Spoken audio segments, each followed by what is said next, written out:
Olá, tudo bem com vocês? Especialmente torcedores e torcedoras do São Paulo. Tudo bem, gente?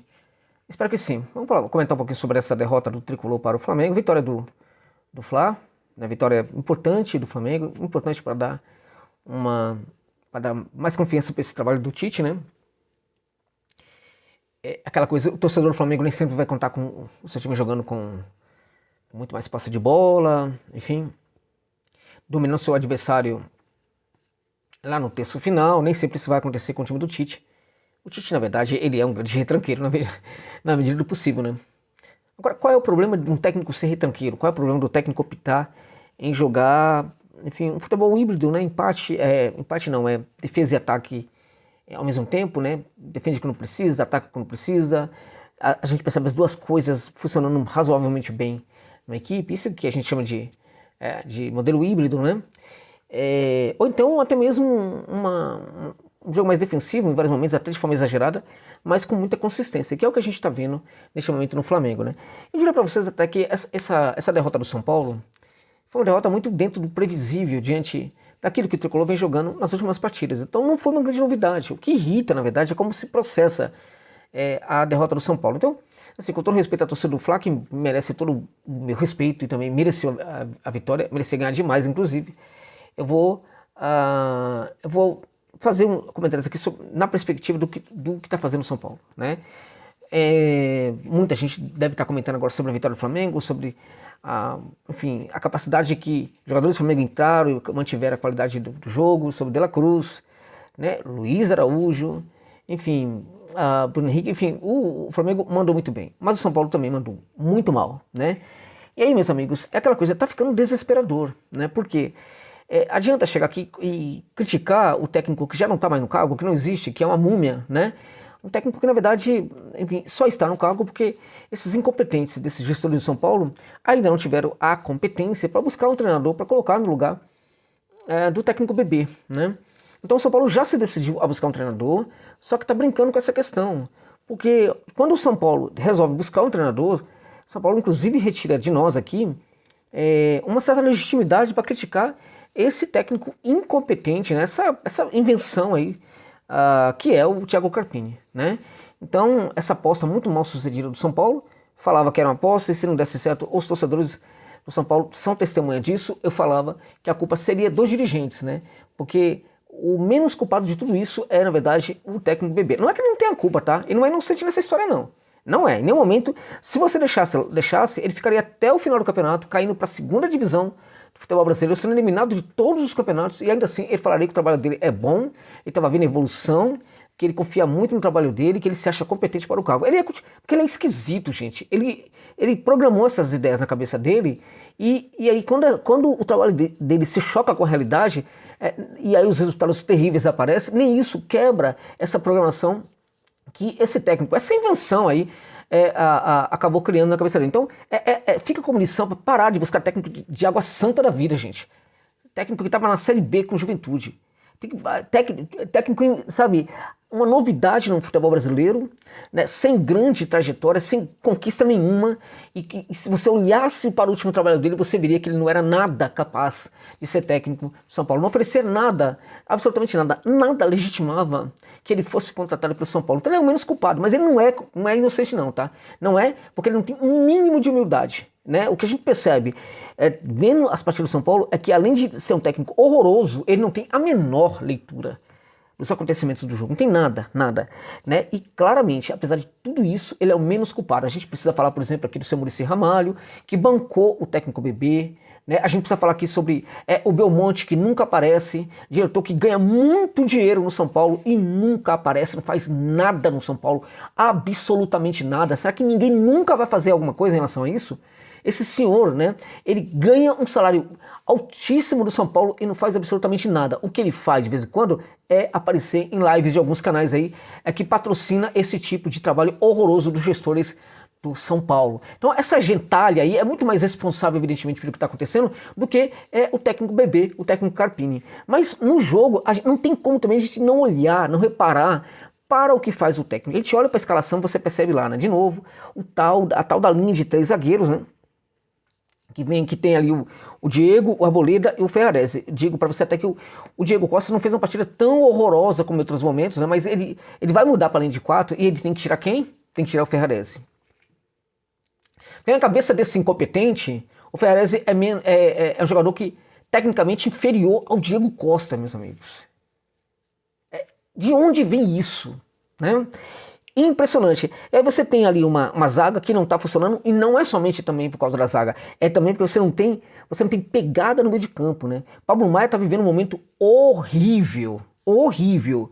E vamos lá, se todo mundo tá jogando mal, claro, o problema é do esquema. E eu diria para você, até em virtude dos serviços prestados pelo Pablo Maia, ele é vítima também do que tá acontecendo nesse time do São Paulo. O Alisson não dá para aceitar, né?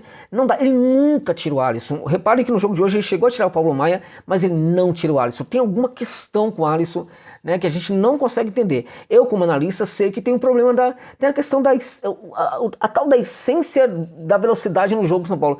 A tal da velocidade, o Alisson em teoria entrega isso, também é o cara que volta para marcar, que não sei o quê. Meus amigos, enquanto isso você está perdendo uma outra contratação, vão por mim, São Paulo está perdendo uma outra contratação, que é a contratação do Bobadilla. Tá? Porque, veja, é claro que o jogador ele recebe para fazer parte do elenco, né? Não recebe para ser titular ou ser reserva. Né? Mas a gente sabe também que isso é em teoria. A gente sabe que os jogadores são seres humanos, né? São, sabe, muitas vezes presas de aspectos, de circunstâncias psicológicas, né? Então, um jogador desse, ele olha, tá ali no banco o tempo inteiro, vendo o Alisson jogar, ele deve se perguntar, meu Deus do céu, o que eu fiz de errado na vida para nunca entrar nesse time com esse jogador grosso, né? Sendo titular o tempo inteiro, né? O que eu fiz de errado, né? O povo aqui não gosta de mim. E aí, meus amigos e minhas amigas, né? Quando um jogador desse tem uma oportunidade, e aí ele vai lá e não consegue jogar bem, todo mundo fala, tá vendo? É por isso que era banco. E aí a gente se esquece que o jogador, ele entra em campo, né? Com moral lá embaixo, com a autoestima destruída, completamente destruída. Impressionante. Todo jogo o Bobadilla vai pro banco para ver o Alisson não jogar nada. Ele nunca entra, nem sequer por alguns minutos. É inacreditável, é inaceitável. E esse técnico está contribuindo para o São Paulo perder de vez mais uma contratação. Porque eu volto a dizer, o jogador ele tem a obrigação de ser profissional, mas ele nem sempre vai conseguir. Né? Então pode ser que esse jogador, quando entrar no próximo jogo, tiver oportunidade, dois jogos, tal, não jogar nada, né? Ele vai pro banco, vai ficar lá a vida inteira, aí a moral dele vai ficar pior, enfim, porque quando o jogador não tem autoconfiança, pode ter certeza, né? Ele não consegue jogar, independente de quem seja o jogador. Tá? Então é uma pena, o São Paulo tem elenco, sim, tem jogadores ali no banco que poderia, mas não, o técnico sempre vai para os mesmos jogadores. Ele agora começou a inventar o tal do Michel Araújo, que tá jogando nada também, né? Nada. Por que o Michel Araújo ali no meio de campo, ali, na verdade, fazendo uma linha de atacantes ali? Na verdade, porque ele é um jogador que em teoria vai entregar velocidade, vai voltar para marcar também e tal. Não importa o que ele jogue, ele vai ser escolhido porque ele entrega a tal da velocidade. E aí também tem essa cretinice, essa vagabundagem, que é essa manutenção constante, de qualquer maneira, não somente do Alisson, mas também de quem? Do Luciano. E hoje ele errou ao tirar o Caleri da equipe. Poderia perfeitamente tirar o Luciano, porque o André Silva, eu já falei em outros momentos, o André Silva que tá pedindo passagem, é um jogador interessante, ele pode jogar também como segundo atacante, e hoje o André Silva joga mais do que o tal do Michel Araújo, o André Silva joga mais do que o tal do Luciano, joga mais do que muita gente, ele poderia perfeitamente começar essa partida juntamente com o Caleri. Só que o André Silva coloca um problema na cabeça do técnico ridículo que o São Paulo tem. Né? Peraí, mas ele é um outro centroavante, né? No máximo vai ser um segundo atacante ali, de repente eu vou perder um pouco da velocidade, enfim, é isso, gente. Além do cara não ter convicção, o cara não sabe o que fazer, né? Não sabe absolutamente o que fazer. E o São Paulo acaba sendo refém desse tipo de coisa. Então o São Paulo já se decidiu por trocar de técnico, tem que fazer isso logo. Ah, não tem técnico no mercado. Quem te falou que não tem? Quem te falou que tem que buscar no mercado brasileiro técnico? Não dá. Então o São Paulo já sabe que tem que buscar um técnico estrangeiro. Meus amigos, tem que levar isso a sério, porque o São Paulo está comprometendo a sua temporada. Hoje o São Paulo teve ali, na verdade, uma derrota de 2-1, poderia ter sido muito pior, não fosse o Rafael.